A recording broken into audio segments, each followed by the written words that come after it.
মহান বিজয় দিবসের শুভেচ্ছা জানিয়ে শুরু করছি সংবাদ পর্যালোচনা ভিত্তিক আরটিভির নিয়মিত আয়োজন নিটল টাটা আজ পত্রিকায়। সঙ্গে আছি মামুনুর রহমান খান। আপনারা জানেন, এই অনুষ্ঠানের মাধ্যমে আমরা দেশের উল্লেখযোগ্য জাতীয় দৈনিকগুলোর অন্যতম শিরোনাম আপনাদেরকে জানানোর চেষ্টা করি খবরের ভেতরের খবর এবং তা নিয়ে বিশ্লেষণ আপনাদের সামনে তুলে ধরতে। সংবাদ বিশ্লেষণে আজ আমাদের সঙ্গে যোগ দিচ্ছেন দৈনিক ইত্তেফাকের কূটনৈতিক সম্পাদক মাইনুর আলম। আপনাকে স্বাগত জানাচ্ছি, শুভ সকাল। চলেন শুরুতেই দেখে নিই আজকে জাতীয় দৈনিকের অন্যতম শিরোনাম যে খবরগুলো হয়েছে। আমার হাতে প্রথমেই দৈনিক যুগান্তর শিরোনাম করেছে, শেখ হাসিনা নরেন্দ্র মোদী ভার্চুয়াল বৈঠক আজ, কোভিড মোকাবেলা মূল ইস্যু। এর পাশে দেখছি মহান বিজয় দিবস উদযাপন, আওয়ামী লীগের আলোচনায় প্রধানমন্ত্রী সবাই সমান অধিকার নিয়ে থাকবে। পেছনের পাতায় একটি শিরোনাম, রাসায়নিক নির্ভর চাষাবাদে ঝুঁকিতে জনস্বাস্থ্য, বছরে 40,000 টন কীটনাশক ও 55,000 টন সার ব্যবহার হচ্ছে। ইত্তেফাক শিরোনাম দেখছি, হাফিজ শওকতকে শোকজ, নেপথ্যের কারণ রহস্যময়, সরকারের পদত্যাগ দাবিতে হঠাৎ বিক্ষোভ সম্পর্কে আগে জানত না বিএনপির হাইকমান্ড। এছাড়া বিজয়ের দিনে বীর শহীদদের প্রতি জাতির শ্রদ্ধা। পেছনের পাতায় দেখছি, টিকা সংরক্ষণে বড় বাধা কোল্ড চেইন, খালি করা হচ্ছে হামরুবেলার সংরক্ষণাগারগুলো। প্রথম আলো শিরোনাম করেছে, এক দশকেও সুরাহা হয়নি ঋণের শর্ত, ভারতীয় ঋণের প্রকল্প। এখানে বলা হচ্ছে যে ঋণ চুক্তির সময় শর্ত ছিল 85% পণ্য ও সেবা ভারত থেকে আমদানি করতে হবে, পরে তা 75% করা হয়। 3 দফায় $736 কোটি ঋণ চুক্তির মধ্যে এখন পর্যন্ত অর্থ ছাড় হয়েছে $70 কোটি। নিশ্চয়ই এই বিষয়গুলো আজকে দুই প্রধানমন্ত্রীর বৈঠকে আসবে। পেছনের পাতায় দেখছি, নিম্নমানের কাগজে ছাপা হচ্ছে বই, বিনামূল্যের পাঠ্য বই। 6.5 লাখ ছাপানো বই বাতিল করেছে এনসিটিবি, বাতিল হয়েছে প্রায় 3,000 টন কাগজও। কালের কণ্ঠ শিরোনাম করেছে, অসাম্প্রদায়িক দেশ গড়ার অঙ্গীকার, মহান বিজয় দিবস উদযাপন, 71-এর ঘাতক দালাল ও আর তাদের আজকের দোসররা এখনও বাংলাদেশের অস্তিত্বের জন্য হুমকি স্বরূপ, তাদের নির্মূল করতে হবে। এছাড়া শিরোনাম দেখছি দুই প্রধানমন্ত্রীর শীর্ষ বৈঠক নিয়ে। এখানে বলা হচ্ছে, মডেল সম্পর্ক এগিয়ে নেবে ঢাকা ও দিল্লি, শেখ হাসিনা ও নরেন্দ্র মোদীর নেতৃত্বে আজ বৈঠক। মুক্তিযুদ্ধ সম্পর্কের সুবর্ণ জয়ন্তীর বছর, মুজিব বর্ষ উদযাপন প্রাধান্য পাবে, পানি, সীমান্ত, বাণিজ্য, কোভিড সহ বিভিন্ন ইস্যু তুলবে বাংলাদেশ। সম্পর্কে আরও গতি আনার চেষ্টা দিল্লির। এর পাশেই আরেকটি খবর দেখছি, বাংলাদেশ প্রসঙ্গে চীন, এক বিস্ময় বঙ্গবন্ধুতে, অন্যটি শেখ হাসিনায়। পেছনের পাতায় শিরোনাম দেখছি, করোনা ইন্টারনেট নির্ভরতা, শিশুদের আসক্তি নিয়ে উদ্বেগ বিশেষজ্ঞদের, মানসিক সমস্যা, আচরণগত পরিবর্তন ও সাইবার বুলিংয়ের শিকার হচ্ছে শিশু কিশোর। সমকাল শিরোনাম করেছে, করোনায় আরও 27 জনের মৃত্যু, শনাক্ত 1632। এছাড়া ইউরোপের 27 দেশে একদিনে শুরু হচ্ছে টিকাদান, মডার্নাও অনুমোদন পাচ্ছে যুক্তরাষ্ট্রে। একটি খবর দেখছি, তৃতীয় শিক্ষকের বঞ্চনার অবসান হচ্ছে এবার, এমপিও ভুক্তির নীতিমালা সংশোধনের কাজ শেষ পর্যায়ে। দেশ রূপান্তর প্রধান শিরোনাম করেছে, টিকা সংরক্ষণে 490টি ফ্রিজ কিনবে সরকার, প্রথম দফায় করোনা টিকা বিদ্যমান কোল্ড চেইনে রাখা হবে। হামরুবেলার কোল্ড চেইন 24 জানুয়ারি ফাঁকা হচ্ছে, কোল্ড চেইন ফ্রিজ টিকার মজুরির জন্য বরাদ্দ 317 কোটি টাকা। এছাড়া পেছনের পাতার শিরোনাম, ট্যাকটিক্যাল বেল্ট পরে মাঠে পুলিশ, এখনও অনেক থানায় পৌঁছায়নি বেল্ট, 8 ঘন্টার ওয়ার্কিং আওয়ার চান পুলিশ সদস্যরা। সবশেষে দ্য ডেইলি স্টার শিরোনাম দেখছি, Hasina Modi virtual summit today, talks to focus on water sharing connectivity, 2 PM to open Chilahati Haldibari rail link after 55 years. নিশ্চয়ই শুনবো আপনার কাছে। এর পাশেই দেখছি, WHO's COVID vaccine scheme risk failure, internal documents a no shorts for poor nation until 2024। আশঙ্কারই কথা। মহান বিজয় দিবস উদযাপন করল জাতি। 49 বছর পরে এসেও যে বিষয়টি আমরা দেখলাম তরুণের কণ্ঠে, অসাম্প্রদায়িক বাংলাদেশ গড়ার অঙ্গীকার, এবং এখনও আসলে যেই বিষয়টি আলোচনায়, অথচ লাখো শহীদ কিন্তু একটি অসাম্প্রদায়িক বাংলাদেশ গড়ার লক্ষ্যেই জীবন দিয়ে গেছেন। 49 বছর পরে এসে অর্থনৈতিক অগ্রগতি অবশ্যই হয়েছে, কিন্তু সামাজিক রাজনৈতিক ক্ষেত্রে কতটা এগোলো বাংলাদেশ, বিষয়টি দিয়ে যদি আলোচনা শুরু করেন। শুভ সকাল। 49 বছর পেরিয়েছি আমাদের বিজয়ের, কিংবা বার্ষিকী হিসেবে 50তম বার্ষিকী আমরা উদযাপন করছি। আগামী একটি বছর আমরা স্বাধীনতার সুবর্ণ জয়ন্তী উদযাপন করব পুরো জাতি। আপনি শিরোনাম পড়েছেন যে মুক্তিযুদ্ধের চেতনা, সাম্প্রদায়িকতা, মৌলবাদ বিরোধী একটি রাষ্ট্র ব্যবস্থা, সমাজ ব্যবস্থা গড়ে তোলার অঙ্গীকার। এবারে বিজয় দিবস উদযাপন হয়েছে, অবশ্যই কিছুটা আমাদের ছন্দপতন ঘটেছে। করোনা ভাইরাসের প্রকোপ, এই মহামারীর কারণে আনুষ্ঠানিকতা খুব কম হয়েছে। সম্মানিত মহামান্য রাষ্ট্রপতি, মাননীয় প্রধানমন্ত্রী বীর শহীদদের প্রতি সাবার স্মৃতিসৌধে গিয়ে যে শ্রদ্ধা নিবেদনের কর্মসূচি ছিল তা সীমিত করা হয়েছে। সর্বত্র এই বিজয় মেলা, বিজয় উৎসবটা আমাদেরকে মহামারীর কারণে কমাতে হয়েছে, এটা ঠিক। কিন্তু অর্জন, অগ্রগতি যদি আমরা পিছিয়ে ফিরে তাকাই, আমরা মুক্তিযুদ্ধের প্রজন্ম, আপনি, আমি, আমাদের বয়সী যারা প্রায় অর্ধযুগের কাছাকাছি, আমাদের অর্ধ শতকের কাছাকাছি যারা বয়স, কিংবা বাংলাদেশের সমান বয়সী যারা, তারা যদি তাকাই এই বাংলাদেশ আমরা কিভাবে এগিয়ে নিয়ে যাব। আমাদের একটি চেতনা, বাংলাদেশ এই রাষ্ট্রটি এগিয়ে যাবে, প্রতিষ্ঠিত হয়েছে যেভাবে মুক্তিযুদ্ধের চেতনায়। একটি সুন্দর একটি রাষ্ট্র ব্যবস্থা থাকবে যেখানে বৈষম্য থাকবে না, অর্থনৈতিক অগ্রগতি থাকবে, সবাই মিলে জাতির জনকের স্বপ্ন বাস্তবায়ন করব, ক্ষুধামুক্ত, দারিদ্র্যমুক্ত স্বপ্নের সোনার বাংলা আমরা তো বিনির্মাণ করব। সে পথে আমরা অগ্রসর হচ্ছি, কিন্তু কিছু বাধা রয়ে গেছে। যে যারা এই বিজয় চায়নি, যারা এই স্বাধীনতা চায়নি, তারা এখনো এ সমাজে আছে। এই সমাজ ব্যবস্থায় তাদের উপস্থিতি আমরা দেখছি। তাদেরকে আমরা দমন করা, নিয়ন্ত্রণ করা, কিংবা ওদেরকে যেভাবে নির্মূল করা দরকার সেটা করা যায়নি। এই অপশক্তি প্রায়ই আমাদের মাথাচাড়া দিয়ে উঠতে দেখছি সমাজে, যার ফলে আমাদের বিজয়ের, স্বাধীনতার মর্মবস্তুকে ধারণ করে আমাদের অগ্রগতি অর্জন এবং আর্থসামাজিক অর্জনের দিকে যেভাবে ধাবিত হওয়া দরকার, মাঝে মাঝে বাধাগ্রস্ত হচ্ছে। তবে জাতীয় ঐক্যবদ্ধ, কিছু সংখ্যক ব্যক্তি ছাড়া, অল্প শতাংশ, অল্প পার্সেন্টেজ ছাড়া আমাদের ঐক্য আছে, ঐক্যবদ্ধ আছে। বিশেষ করে বর্তমান সরকার নিরবচ্ছিন্নভাবে গত 2009 সাল থেকে যেভাবে কাজগুলো করে যাচ্ছে, উন্নয়ন, অগ্রগতি এবং মুক্তিযুদ্ধ। গতকালকে বিজয় দিবসের যে আলোচনা ছিল আওয়ামী লীগের, সেখানে মাননীয় প্রধানমন্ত্রী যে কথাটি বলেছেন, তিনি বলছেন যে বিভেদ সৃষ্টি করতে দেওয়া হবে না এবং এদেশে সব ধর্মের মানুষ সমান সুযোগ নিয়ে চলবে।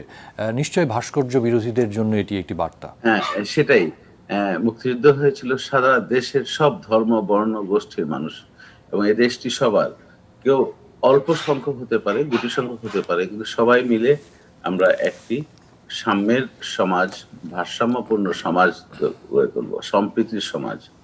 এখানে খুবই স্বাভাবিকভাবে আসছে জাতির জনক কিংবা দেশের স্থপতি, জাতির জনক বঙ্গবন্ধু শেখ মুজিবুর রহমানের ভাস্কর্য ইস্যুটা এখন আলোচিত, এবং এটা একটি বিতর্কিত পর্যায়ে নিয়ে যাওয়া হয়েছে। এই প্রশ্নে বোধহয় আমাদের পিছপা হওয়ার কোনো সুযোগ নেই। আমরা অবশ্যই এগিয়ে যাব, এবং এটাকে যারা বিতর্কিত করে তোলে তারা রাষ্ট্র ব্যবস্থার মূলে আঘাত করছে, আমাদের চেতনাকে ধ্বংস করার চেষ্টায় লিপ্ত আছে, এটাই আমি বলবো। জি, ইত্তেফাকের একটি শিরোনাম দেখছি, সেখানে বলা হচ্ছে যে হাফিজ শওকতকে শোকজ, নেপথ্যের কারণ রহস্যময়, সরকারের পদত্যাগ দাবিতে হঠাৎ বিক্ষোভ সম্পর্কে আগে জানতো না বিএনপির হাইকমান্ড। আমরা দেখলাম সম্প্রতি রাজধানীতে হেফাজত এবং বিএনপি সমর্থকরা রাস্তা অবরোধ করে বেশ কিছুক্ষণ সরকার পতনের দাবিতে তারা মিছিল স্লোগান দিচ্ছিল। এক পর্যায়ে পুলিশ তাদেরকে করে দেয়। জি, মানে নেপথ্যের কি খবরটি পাচ্ছেন আসলে, হঠাৎ এই চাঞ্চল্য? বিএনপির এই দুজন নেতা আলোচিত, গত 3 দিন ধরে রাজনৈতিক মহলে আলোচিত হচ্ছে, সংবাদপত্র বিষয়টি এসছে, গণমাধ্যম লিখছে।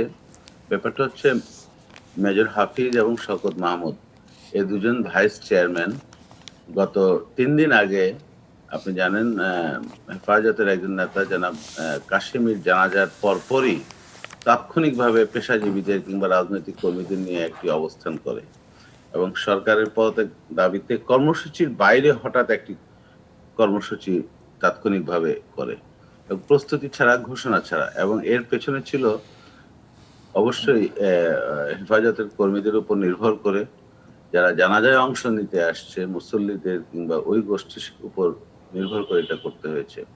বিএনপি দেখুন এমন একটি রাজনৈতিক পর্যায়ে আছে, রাজনৈতিক কর্মসূচি দিতে পারত কিংবা দিবে, সে অবস্থায় এখন নেই। সরকার পতনের, সরকারকে পদত্যাগ করানোর কিংবা যে কোনো পরিস্থিতি সৃষ্টি করার বাস্তব পরিস্থিতি, সক্ষমতা, ক্ষমতা কিছুই বিএনপির নেই। এটা অভ্যন্তরীণ ব্যাপার, জনাব শওকত মাহমুদ এবং মেজর হাফিজ উদ্দিন এই কর্মসূচিটি করতে গিয়ে হয়তো কোনো অর্জন কিংবা কোনো একটি চমক দেখানোর প্রচেষ্টায় ছিলেন। নীতি নির্ধারকদের সাথে আলোচনা করে যোগাযোগ করে যে করবেন সেটা না করে তারা নিজ উদ্যোগে তাৎক্ষণিকভাবে এটা করেছেন। এখানে একটা কোনো অঘটনও ঘটতে পারত, যার দায় বিএনপির উপর আসতে পারত। আমার ব্যক্তিগত আমার পর্যবেক্ষণ যা মনে হয়, কর্মসূচি দিতে গেলে যে প্রস্তুতি সেটা নেই, কিংবা যে কোনো পরিস্থিতি মোকাবেলা করার জন্য যে প্রস্তুতি সেটাও ছিল না, যার ফলে এই দায় বিএনপিকে নিতে হতো যদি কোনো অঘটন ঘটতো। এবং একটি দলে দ্বন্দ্ব আছে, নানান ক্রিয়া প্রতিক্রিয়া সমীকরণ আছে। এই সমীকরণের সাথে যে সামঞ্জস্য রেখে করবে তা না। আপনি জানেন বিএনপির পরিচালিত হচ্ছে এখন হাইকমান্ডের যে কথা বলা হচ্ছে, হাইকমান্ড মানে তারেক রহমান, হ্যাঁ, কিংবা দলের মহাসচিব মির্জা ফখরুল ইসলাম। তাদের তারেক রহমান লন্ডনে থাকেন, কিন্তু মহাসচিবের অজ্ঞাতে এ ধরনের উদ্যোগ নেওয়া অবশ্যই দলীয় শৃঙ্খলা বিরোধী বলেই মনে হচ্ছে, এবং সেটাই রাজনৈতিক মহলে, বিশেষ করে বিএনপি মহলে আলোচিত হচ্ছে বেশি। এবং আজকে এই শোকজের প্রতিবাদে আমি শুনেছি যে মেজর হাফিজ একটা সংবাদ সম্মেলন ডাকবেন। তো বোঝা যাচ্ছে দলের মধ্যে দ্বন্দ্ব, অন্তর্দ্বন্দ্ব, কলহ আরো মাথাচাড়া দিয়ে উঠছে, এবং তারা এই শোকজ কারণ দর্শককে দৃশ্যত চ্যালেঞ্জ করবেন বলেই মনে হচ্ছে। সুতরাং এটা তাদের একটা বড় সংকট, এবং একটা নতুন মাত্রা পাচ্ছে। যাই হোক, অন্তর্দ্বন্দ্ব হোক, কলহ হোক, তাকে ঘিরে যদি রাজনৈতিক আলোচনা জমে এবং দলের রাজনৈতিক চর্চা যদি বৃদ্ধি পায়, সরব হয়ে ওঠে সেটা। কারণ বিএনপির তো এখন বর্তমানে কোনো পরিস্থিতি নেই যে সরকারকে পদত্যাগে বাধ্য করাবে, কোনো আন্দোলন গড়ে তুলবে, জি, ছাত্র জনসাধারণ তো মানুষকে সাম্প্রতিক বিষয়টি সংগঠিত নিয়ে করবে, নিশ্চয় আস্থায় নেবে। অনেকেরই দৃষ্টি থাকবে সেদিকে। একটু অন্য প্রসঙ্গে আসি। আজকে ভারত বাংলাদেশ প্রধানমন্ত্রী পর্যায়ের কিছুক্ষণের মধ্যে শীর্ষ বৈঠকটি শুরু হবে, এবং ৫৫ বছর পর চিলাহাটি হলদাবাড়ি যেই রেল লিঙ্ক, সেটি আবারও দুই প্রধানমন্ত্রী উদ্বোধন করবেন। কি খবর পাচ্ছেন, আর কি কি বিষয়ে আলোচনায় উঠতে পারে, কি কি চুক্তি হতে যাচ্ছে? বহুল প্রত্যাশিত এই ভার্চুয়াল সামিট আজকে হচ্ছে, এই কিছুক্ষণ পরেই চলবে, শুরু হবে ঢাকা এবং নয়াদিল্লিতে। ঢাকায় মাননীয় প্রধানমন্ত্রী শেখ হাসিনা, নয়াদিল্লিতে প্রধানমন্ত্রী নরেন্দ্র মোদী এই বৈঠক করবেন, ভার্চুয়াল বৈঠক। বাস্তবতা যে হচ্ছে যে করোনা ভাইরাসের কারণে মুখোমুখি সামনাসামনি সফর বৈঠক হতে পারছে না, কিন্তু আমাদের মধ্যে যে সম্পর্কের মাত্রা, সম্পর্কের ধারা যে উচ্চতায় আছে, নিয়মিত বৈঠক হওয়া প্রয়োজন। আজকের বৈঠকে কি কি আসবে খুবই আলোচিত বিষয়, এবং খুবই উৎসাহ রয়েছে মানুষের। আপনার প্রশ্নতেও তাই আছে। অনেক কিছু আছে বাংলাদেশ এবং ভারতের মধ্যে দ্বিপাক্ষিক পর্যায়ে মীমাংসিত, অমীমাংসিত, ঝুলে থাকা অনেক কিছুই। নতুন একটি ইস্যু মামুন যুক্ত হয়েছে, সেটা হচ্ছে করোনা ভাইরাস। কোভিড কোঅপারেশন একটা নতুন মাত্রা, নতুন বড় ইস্যু।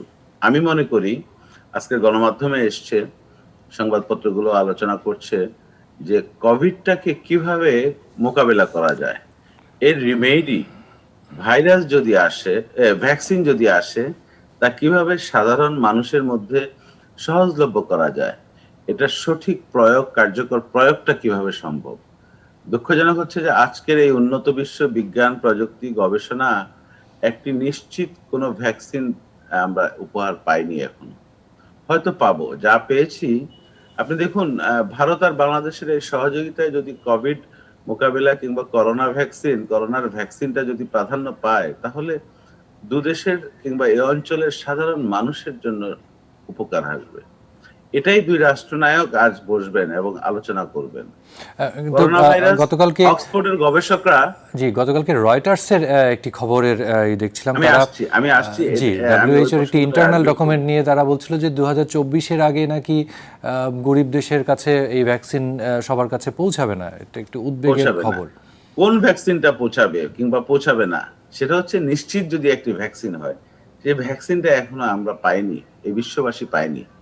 আমি যেটা বলছিলাম, সবচেয়ে গুরুত্বপূর্ণ এবং আশাব্যঞ্জক যে উদ্যোগটা বর্তমান আজকে পর্যন্ত পৃথিবীতে আছে, সেটা হচ্ছে যে যুক্তরাষ্ট্রের ফাইজার কিংবা অক্সফোর্ডের যে ভ্যাকসিনের উদ্ভাবন।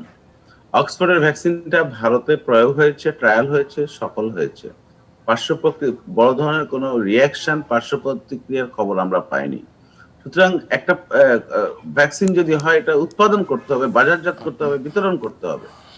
বাংলাদেশের বেসরকারি একটি সংস্থা, কোম্পানি এবং ভারতের একটি কোম্পানি, এরা মিলে সমঝোতা করেছে অক্সফোর্ডের ভ্যাকসিনটা যদি বাংলাদেশে ভারতে উৎপাদিত হয়, তাহলে সেটা বাংলাদেশকে এটা দেওয়ার ব্যবস্থা করতে হবে। ভারতের এই উদ্যোগ আমাদের অবশ্যই প্রয়োজনীয়, এবং কোভিড সহযোগিতা এটা একটা গুরুত্বপূর্ণ দিক আজকের গুরুত্বপূর্ণ। সামিটে। নিশ্চয়ই আমি আপনার কাছ থেকে কোভিড আরো প্রসঙ্গে বলছি, আরো যেটা শুনবো। জি, আপনার কাছ থেকে নিশ্চয়ই আরও শুনবো। মানে কোভিড ছাড়াও তো আসলে ভারতের সাথে আপনি বলছিলেন যে অনেকগুলো ইস্যু রয়ে গেছে, যেমন আলোচিত বিষয়গুলোর মধ্যে তিস্তা আমি একটি আমি বিষয়, আমি বলছি, রোহিঙ্গা একটি বিষয়, কিংবা সীমান্ত হত্যা একটি বিষয়। নিশ্চয়ই পানি বিষয় একটি আপনার কাছ থেকে বিষয়। বিস্তারিত শুনবো। তার আগে আমাকে একটি বিরতিতে যেতে হচ্ছে। দর্শক, আমরা ফিরবো খুব অল্প সময় পরে, আশা করি সঙ্গেই থাকবেন।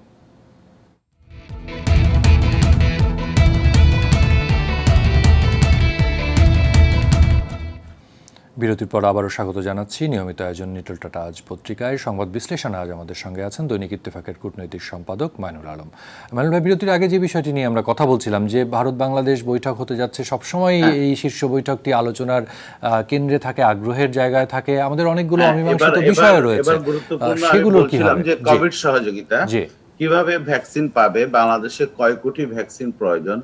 আমরা এই উৎস থেকে অক্সফোর্ডের ভ্যাকসিনটি ভারতে যেটা উৎপাদিত হবে, ডেভেলপ করা হবে আন্তর্জাতিক মানের, সেটা কার্যকরভাবে যদি প্রয়োগ করার ব্যাপারটি আসে, তখন আমরা কত পাবো। এটা হচ্ছে দুই দেশের সহযোগিতার গুরুত্বপূর্ণ একটি বিষয়।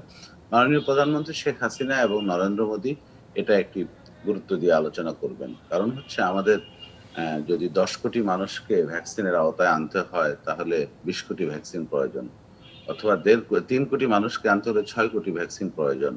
এটা আমরা কিভাবে দ্রুত, সহজলভ্য এবং কার্যকরভাবে পেতে পারি, এবং বাংলাদেশে ভ্যাকসিনের যে সংরক্ষণ পদ্ধতি আছে সেটা এখনো উপযুক্ত নয়, সরকার ব্যবস্থা করছে। এটা আমাদের একটি গুরুত্বপূর্ণ আলোচনা। আপনি বলছিলেন বিরতির আগে বাংলাদেশ ভারতের অনেক কিছু আসে। দেখুন, এই দুটি দেশের নিকট, এই দুটি প্রতিবেশী হিসাবে সীমান্ত আমরা ভাগাভাগি করি, সীমান্ত প্রতিবেশী, এবং 4129 কিলোমিটার সীমান্ত, পৃথিবীর সবচেয়ে বড় সীমান্ত। যে দুটি দেশের এত বড় সীমান্ত, অনেক স্বার্থ জড়িত, অনেক বিষয় আছে। আমরা সীমান্তের একটি সুন্দর ব্যবস্থাপনা তৈরি করেছি, কিন্তু দুঃখজনক হলো সীমান্ত এখনো মৃত্যু হচ্ছে, হত্যা হচ্ছে, সীমান্তে গুলি করে বাংলাদেশে নিরীহ মানুষদের মৃত্যুর ঘটনা ঘটছে। কমে গেছে, অনেক কমে গেছে। এই সীমান্ত গতকালকেও একটি হত্যা ঘটনা শূন্যে ঘটেছে। নামিয়ে আনার একটি প্রতিশ্রুতি ভারত সরকারের ছিল দীর্ঘদিন ধরে, সে প্রচেষ্টাও আছে। ঢাকা ও দিল্লি পররাষ্ট্র মন্ত্রণালয় কিংবা কূটনৈতিক পর্যায়ে, স্বরাষ্ট্র মন্ত্রণালয় দুদেশের, বিডিআর বিএসএফ এর শীর্ষ পর্যায়ে এটা আলোচনা হয়েছে। এটা শূন্য শূন্য হত্যাকাণ্ড কিংবা একটিও মৃত্যু হবে না, এ ধরনের একটি পরিস্থিতি আমরা সৃষ্টি করতে চাই, যার ফলে এটা একটি ইস্যু। আপনি জানেন দুদেশের মধ্যে পানি, 54টি নদীর একটা যৌথভাবে এই দুদেশের মধ্যে শেয়ারিং হচ্ছে, অংশীদারিত্ব আছে। সুতরাং পানির ব্যবস্থাপনা, বন্টন, শেয়ারিং যদি নিশ্চিত না হয়, তাহলে হবে না। আমরা এই প্রধানমন্ত্রী শেখ হাসিনার আগের প্রথম শাসনামলে 1996 থেকে 2001-এর মধ্যে আমরা গঙ্গা পানি চুক্তি করেছি 30 বছর মেয়াদী। এরপরে বড় চুক্তিটা হওয়ার কথা 2010 সালে, তিস্তার পানি চুক্তি, এটা হয়নি। ছোট ছোট কিছু নদীর পানি আছে, নদীর পানি বন্টনের ব্যাপার আছে। 52টি নদী রয়েছে অভিন্ন। এই পানির বন্টন ব্যবস্থাপনা কিংবা বেসিন ম্যানেজমেন্ট, সেটা সুন্দর একটি প্রক্রিয়া করা দরকার। আমরা সীমান্ত করেছি, পানি করব। দুদেশের বাণিজ্যের একটা বড় ইস্যু। আরো কিছু ক্ষেত্রে যদি সহযোগিতা বলেন, বিদ্যুৎ সহযোগিতা, এবং সবচেয়ে গুরুত্বপূর্ণ সাম্প্রতিক কালে বৈশ্বিক যুগে হয়েছে কানেক্টিভিটি। দুটি দেশের সংযোগ খুব গুরুত্বপূর্ণ। যোগাযোগ, সংযোগ, যোগাযোগের মাধ্যমে কানেক্টিভিটি, সড়ক, রেল সংযোগ, নৌ পরিবহন, সামুদ্রিক সংযোগ, সব দিক দিয়ে কানেক্টিভিটি। মানুষের সংযোগ তো আছেই। আজকে একটি রেল লাইন উদ্বোধন হবে, রেল সংযোগ কার্যক্রম চালু হবে আনুষ্ঠানিকভাবে, শেখ হাসিনা এবং নরেন্দ্র মোদী। 55 বছর বন্ধ থাকার পরে 1965 সালে ভারত এবং পাকিস্তান যুদ্ধের সময় এই রেল লাইনটি বন্ধ হয়ে যায়, তখন চালু ছিল। এটাকে উন্নত করে মেরামত করে আধুনিকায়ন করে এই রেল লাইনটা 55 বছর পর চালু হচ্ছে। দেখুন, কানেক্টিভিটি ছিল বহু বছর আগে, বহু যুগ আগে কানেক্টিভিটি ছিল, বন্ধ হয়ে গেছে পরিস্থিতির প্রয়োজনে বিভিন্ন সরকারের সময়, এবং এটা আবার চালু হচ্ছে। এটা কিন্তু একটি নতুন উদ্যোগ বলে মনে করি। সো কানেক্টিভিটি, সীমান্ত, পানি, কোভিড ব্যবস্থাপনা নতুন বিষয়, এগুলো আমাদের রোহিঙ্গা রয়েছে। আরেকটি ইস্যু। আরেকটি ইস্যু, দুই প্রধানমন্ত্রীর মধ্যে আরেকটি ব্যাপার আজকে হবে যে বাংলাদেশ আমাদের শুরুতে যেটা বলছিলাম, এই যে আগামী বছরটি 2021 সাল আমাদের মুক্তিযুদ্ধের সুবর্ণ জয়ন্তী উৎসব আমরা পালন করব, উদযাপন করব। ভারত আমাদের মুক্তিযুদ্ধের অংশীদার, কিংবা ভারতের অবদান যেটা আমরা স্বীকার করব এবং স্বীকার করছি, এবং আজকে একটি কমেমোরেটিভ স্ট্যাম্প উদ্বোধন হবে। এই 2020 সাল আমরা জাতির জনক বঙ্গবন্ধু শেখ মুজিবুর রহমানের জন্মশতবার্ষিকী পালন করছি। করোনার কারণে সেটার উদযাপন কিংবা আড়ম্বরতা আমরা দেখাতে পারিনি, আমরা সীমিত আকারে করেছি। নরেন্দ্র মোদী এবছরের 20 সালের গোড়াতে এই মুজিব বর্ষের উদ্বোধনী পর্বে আসার কথা ছিল, করোনা সেটা বাধা দিয়েছে। আমরা একেবারেই শেষে সংক্ষেপে যদি আমরা এই যে রাষ্ট্র পর্যায়ে যে যোগাযোগগুলো অব্যাহত রয়েছে, এবং কখনো ভার্চুয়াল কখনো বাস্তব, তবে ধারণা করা যাচ্ছে, আমরা আশা করতে পারি নরেন্দ্র মোদী আগামী মার্চে বাংলাদেশে আসবেন, এবং মুজিব বর্ষের এবং মুক্তিযুদ্ধের সুবর্ণ জয়ন্তীকে উপলক্ষ করে তার আগমন হবে। এবং এই যে আসা যাওয়া, ভার্চুয়াল মিটিং, এই যে আলোচনাগুলোতে আমরা বিভিন্ন ইস্যুকে আমরা তুলে ধরতে পারছি, এবং আমাদের যে ইস্যু পানি, কোভিড, সীমান্ত এবং বাণিজ্য সম্প্রসারণ, বাণিজ্যের বাধা দূর, রপ্তানি বাণিজ্য বৃদ্ধি, বিনিয়োগ বৃদ্ধি, এগুলো হচ্ছে আমাদের গুরুত্বপূর্ণ আমাদের এজেন্ডা। আপনি বলতে পারেন এজেন্ডার টেবিলে যা আছে সেটা কি আসে, কিন্তু নিয়মিত আলোচনা হচ্ছে এবং এগুলো এগিয়ে নিয়ে যাওয়া হচ্ছে, যার ফলে দুই দেশের মধ্যে যে যোগাযোগগুলো আছে কর্মকর্তা পর্যায়ে, রাজনৈতিক পর্যায়ে এবং শীর্ষ পর্যায়ে, আজকের এই বৈঠকটি হবে তেমনই একটি বৈঠক, যেটা শীর্ষ বৈঠক, যদিও ভার্চুয়াল, কিন্তু এটার যে আউটকাম হবে, যা বেরিয়ে আসবে, সেটা পরবর্তী পর্যায়ে ফলো আপ করা হবে। বিভিন্ন কর্মকর্তা পর্যায়ে বা মহাপরিচালক পর্যায়ে নিশ্চয় হবে। আমরা একেবারেই শেষে জি, আপনাকে অনেক ধন্যবাদ জানাচ্ছি আমাদেরকে সময় দেওয়ার জন্য। দর্শক, আপনাদেরকেও ধন্যবাদ জানাচ্ছি যারা এতক্ষণ অনুষ্ঠানটি দেখেছেন। আপনাদের জানিয়ে রাখি, নিটলটা রাজ পত্রিকা অনুষ্ঠানটি প্রতি রবি থেকে বৃহস্পতিবার সকাল 9:15 এবং শুক্রবার 10:10 প্রচারিত হচ্ছে। দেখার আমন্ত্রণ রইল। যাওয়ার আগে আপনাদের কাছে আবারও অনুরোধ, মাস্ক পরে শারীরিক দূরত্ব বজিয়ে রেখে নিরাপদে থাকবেন, আর টিভির সঙ্গেই থাকবেন। ধন্যবাদ।